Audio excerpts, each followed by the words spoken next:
Alors, je suis avec Roland Rapin, que beaucoup d'internautes connaissent bien parce qu'il tient également par email une liste de diffusion intéressante sur des informations du sport boule. Bonjour Roland. Bonjour Christophe. On nous connaîtra peut-être un petit peu plus parce que je suis en train de préparer un journal qui, je l'espère, pourra être diffusé sur Internet aussi. Ah, ça c'est intéressant, on en reparlera aussi tout à l'heure. On commence déjà par Feltré avec la très bonne prestation de l'équipe suisse Juan Lator et Claudio Colella. Est-ce que tu peux nous en toucher un mot? Magnifique prestation. On défendait une médaille d'argent acquise à Mâcon, qui était déjà en exploit. Et c'est toujours difficile de rééditer en exploit. Là, ils ont fait d'une part une super prestation en battant les Slovènes, sauf erreur en quart de finale. Et puis la demi-finale, alors je dirais que la victoire était acquise presque sur un plateau. Et puis malheureusement, c'est les boules, comme on dit. Ils ont perdu de peu, mais c'est une magnifique médaille de bronze. C'est la troisième année de suite qu'on a une médaille, je crois que c'est magnifique.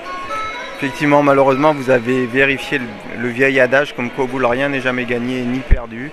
Voilà, pour tout le monde. Ouais. Tout à fait.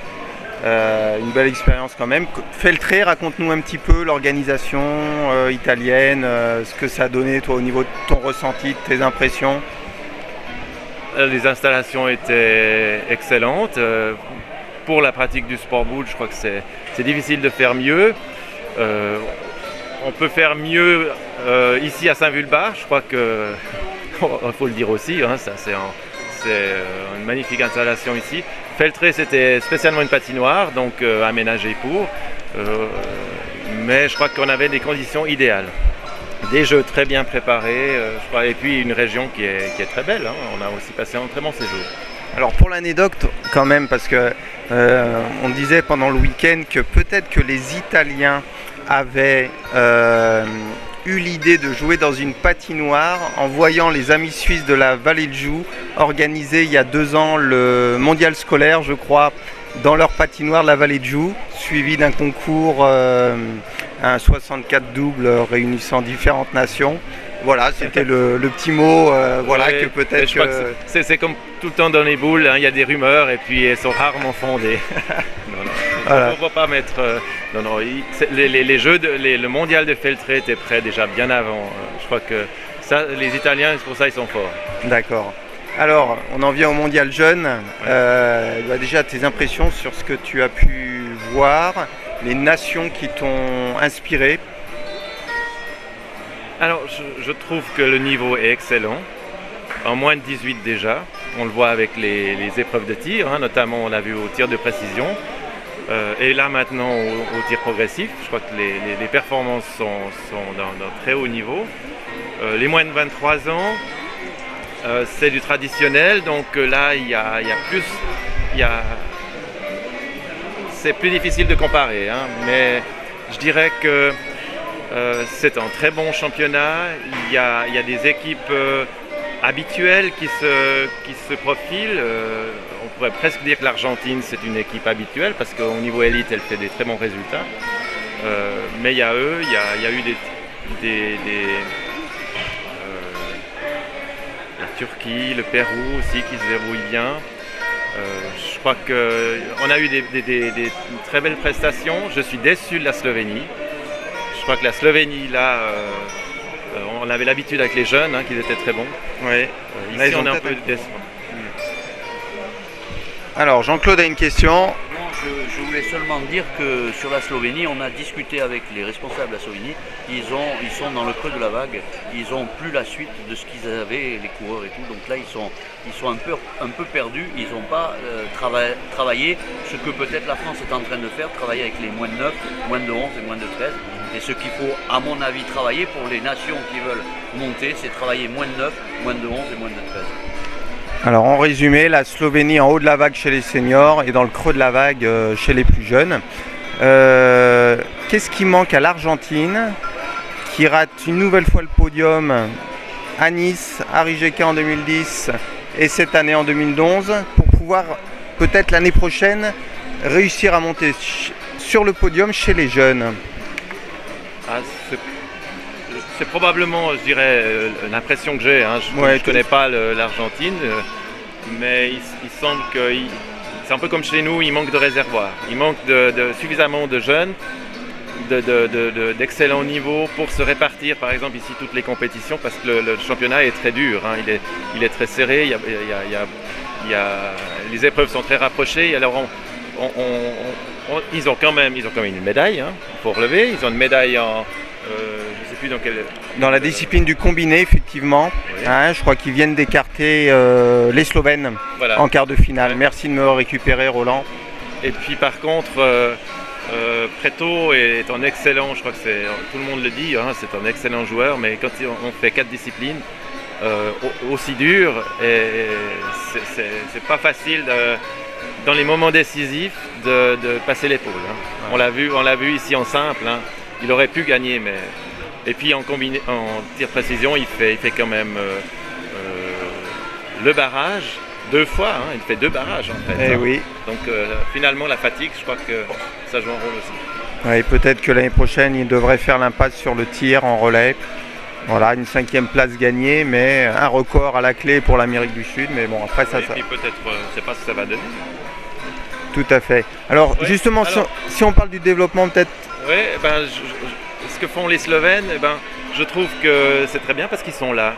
Nous, en Suisse, on a eu le même problème, mais dans un contexte encore plus pire, je dirais, parce qu'à un moment donné, on n'avait plus de jeunes. Et puis, il y a tout un groupe qui s'est reconstitué. Et puis, on avait un peu... Moi, j'aurais aimé qu'ils viennent plus vite à un championnat du monde, parce que c'est là qu'on apprend. Et bon, ils ont quand même appris chez eux, ils se sont entraînés, ils ont été à différents tournois, je crois que c'était bien. Ce groupe est toujours là et maintenant c'est leur premier championnat du monde. Je crois qu'ils ont montré ce dont ils sont capables. Ici, évidemment, les conditions sont très différentes. Ils jouent devant du public, ils jouent sur des installations qu'ils ne connaissent pas et contre des adversaires qu'ils ne connaissent pas. Donc, là, je pense qu'ils ont beaucoup appris. Ils auraient pu faire un petit peu mieux, ça c'est normal, hein, c'est comme toujours. Hein. Mais personnellement, je suis content de cette équipe. C'est des jeunes qui ont du caractère, c'est des jeunes qui sont aussi agréables. Et je crois que là, on a vraiment un groupe qui peut, d'ici 2-3 ans, faire de bonnes choses. Je rebondis sur ce que tu disais par rapport à Monaco et Florian Salvaiani, qui est peut-être un des plus jeunes participants de ce tournoi, qui l'était l'année dernière à Rijeka, qui a été une expérience et qui cette année a failli rentrer dans le carré final du tir de précision. Oui, bon, on sait que c'est une épreuve difficile parce que la preuve, hein, si on prend ce joueur, il a fait un très mauvais score au début, ensuite il a fait 15 pour se qualifier, un des meilleurs scores ensuite. 15 et 21, tout à fait. Et là, alors après... à 7, alors que bon, il y en avait pour tout le monde hein, sur ce passage à 8. D'accord. Alors, ça, c'est propre du tir de précision. Alors, la Suisse, c'est également une équipe féminine qu'on a vue l'année dernière dans ce boulodrome à Saint-Vulbas, une équipe très sympathique d'ailleurs, avec des joueuses de talent. Que j'ai suivi grâce à la télévision. Ah bon, ça sert aussi à ça. Exactement, ouais. On en est où sur... est-ce qu'il y a un réservoir également du côté des filles ou alors le nombre de licenciés Non, alors ça c'est un peu équivalent des jeunes, en tout cas au niveau du réservoir. Et puis elles sont assez éclatées. Les jeunes, l'avantage des jeunes, c'est qu'ils sont vraiment dans une même région. Il y en a même, la plupart sont dans le même club. Donc là, il y a des facilités. Pour les filles, non. Alors justement, les quelques joueuses que nous avons dans bon niveau sont malheureusement assez éloignées les unes des autres. C'est difficile de les réunir. D'accord. Et puis, ce qui nous manque, je crois que c'est aussi valable dans les autres domaines, c'est l'encadrement. Ah, oui. Alors on est en train de mettre en place ça avec nos amis français et avec dans le cadre aussi des possibilités que nous offre la FIB pour avoir des échanges, soit des formateurs qui viennent chez nous, ou bien nous qu'on profite de stages en France. D'accord, ça c'est Je intéressant. crois que c'est comme ça qu'on progresse. On l'a essayé déjà certaines années, on a vu que les jeunes progressent. Bon, le propre des jeunes, c'est que une fois qu'ils deviennent adultes, ils ne sont plus forcément dans les boules, quoi. Eh oui. Ça, on le connaît partout, hein. Alors, au niveau du nombre de licenciés seniors, cette fois-ci en Suisse, est-ce que vous êtes sur des effectifs stables, plutôt en perte de vitesse, plutôt en augmentation? Plutôt en perte de vitesse. D'accord. Ouais, ça, il faut le reconnaître. Les sociétés également, c'est plutôt en diminution. C'est stable, ça diminue. C'est malheureux. Ouais, c'est assez inquiétant, mais d'un autre côté, on regrette un peu cette évolution parce que on a des perspectives qui sont bonnes. On a 3 boulodromes couverts, il y en a 2 qui sont un qui est quasiment pratiquement terminé, donc on aurait 4 installations couvertes qui permettraient de pratiquer ce sport toute l'année. Et qui se situe quel endroit de la Suisse? Plutôt à l'est, plutôt à l'ouest? Alors 3 sur Genève, D'accord. je pense que tout le monde connaît un peu, Oui. ouais. Et un à Yverdon-les-Bains. D'accord. Et puis il y a un projet à Lausanne, un projet qui fait partie d'un très grand projet sportif à Lausanne. J'espère qu'il va pouvoir se réaliser. Et la crainte, c'est que sur Lausanne, on n'a plus beaucoup de sociétés et de licenciés. Alors, mais l'avantage, et c'est peut-être l'occasion de rebondir là-dessus aussi, Tout à fait. c'est que ce sont, en tout cas pour le Mérin, le nouveau boulodrome, et pour Lausanne, ce sont des installations qui vont être pour la boule, la pétanque. Et Lausanne, même pour la boccia. La boccia, Rafa. la Rafa Volo, ok. Voilà. D'accord. Donc ça veut dire que les installations vont quand même se faire. Après, c'est c'est l'occupation qui sera importante. Voilà. Mais on arrive et on voit que pour obtenir quelque chose maintenant, il va falloir se mettre ensemble avec nos autres disciplines boulistes. Et Là, il faut qu'on se mette mentalement là-dedans. Et oui, et en ça, Christian Lacoste, le président de la FIB, l'avait très bien compris en organisant en début du mois de juillet à Mâcon le premier Open international des sports de boule, réunissant la Rafa Volo, la pétanque, le sport boule et la low ball. Ouais, c'est là que j'ai pu justement prendre contact avec nos collègues de la boccia, D'accord. avec qui on a. C'est une activité qui est très proche de la boule lyonnaise.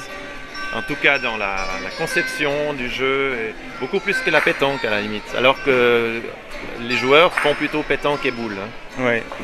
Mais au niveau dirigeant, on s'entend bien et je crois qu'on va avoir une bonne occasion là de chercher justement à se réunir. Reste la pétanque. Et on a vu avec les joueurs d'Amérique latine, notamment l'Argentine, qui sont principalement des joueurs de boccia, que la transition avec le sport boule n'est pas si compliquée. Une fois en Argentine, j'ai eu l'occasion de lancer quelques boules ou de rouler quelques boules de boccia. Ouais. Voilà. Alors, il y a quand même 2 axes de travail sur lesquels vous travaillez. Le premier, c'est le journal dont tu nous as parlé. Est-ce que tu peux nous en dire un petit peu plus? J'ai profité de ce mondial jeune dans les quelques périodes où je ne travaillais pas au bureau de la commission sportive pour avancer dans les pages de ce journal. Je crois qu'il est pratiquement fait et je me suis en fait référé j'ai démarré avec le journal du petit reporter qui circule aussi sur internet et je compte le mettre en page ou le réaliser avec nos possibilités et on sait que l'information ou la communication est importante, hein. Ouais. Et diffuser ce qui se passe dans nos régions. C'est bien pour nos membres, c'est bien pour les boulistes occasionnels, c'est aussi bien par rapport aux éventuels sponsors, partenaires et puis aux autorités qui voient aussi qu'il y a des activités qui se passent régulièrement. Je crois que c'est important et c'est le cas chez nous, c'est le côté positif des boules en Suisse, c'est que maintenant on a un calendrier qui devient plus chargé. D'accord. Et les gens jouent. quel va être le rythme de parution prévu? Ça sera mensuel, Ça, c'est trimestriel? la question à ne pas poser. Mais... Ah, excuse-moi, je voulais pas te mettre en difficulté. Non, pas C'est du pas tout. encore défini peut-être, tout simplement? Non, on en a 5 par année normalement. D'accord. Éventuellement 4, disons, mais j'entends. Tout dépend de la facilité. Je vois que c'est pas facile à faire, hein, mais il faudrait quelqu'un qui s'en occupe régulièrement. Deuxième axe de travail, c'est quand même le trophée international. Alors, je ne sais pas si on peut en parler, qui va être organisé en 2012 dans la vallée de la Joux. Alors, c'est un trophée pour les jeunes, je crois. Alors, exactement. On a parlé avant de la fameuse patinoire de Feltré. Oui. Le trophée scolaire à la vallée de Joux il y a 2 ans, c'était déjà déroulé dans une patinoire, la même, on peut dire, que Feltré. Donc c'est des installations qui sont vraiment adaptées qu'on peut utiliser pour le sport boule. C'est exactement la longueur qu'il faut pour les jeux et il y a toute l'infrastructure dedans. Le trophée scolaire avait vraiment été très très bien organisé, les gens étaient très contents. Il y a l'hébergement à côté, la restauration, donc, et puis c'est en complexe sportif. Je crois que c'est un gros centre d'entraînement du ski de fond qu'ils ont là-bas. Et du hockey sur glace, hockey évidemment, sur glace. puisque c'est une patinoire. Il y a la piscine, il y a du tennis, enfin voilà. C'est une région qui est très touristique. Et la vallée de Joux est toute proche de la France. Oui. Voilà. Et l'idée, comme ça avait très bien marché il y a 2 ans, les autorités étaient très contentes.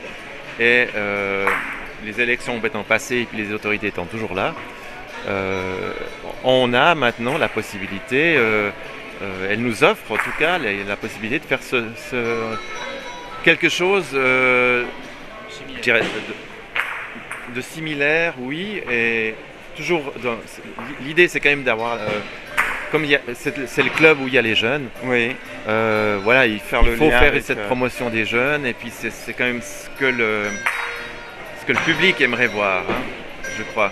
Ouais. Et puis le côté international, et c'est lié au fait que le centre sportif a 25 ans. D'accord. Donc voilà, il y a des possibilités aussi au niveau financier. C'est clair qu'au niveau financier, il faudra disons, assurer le budget.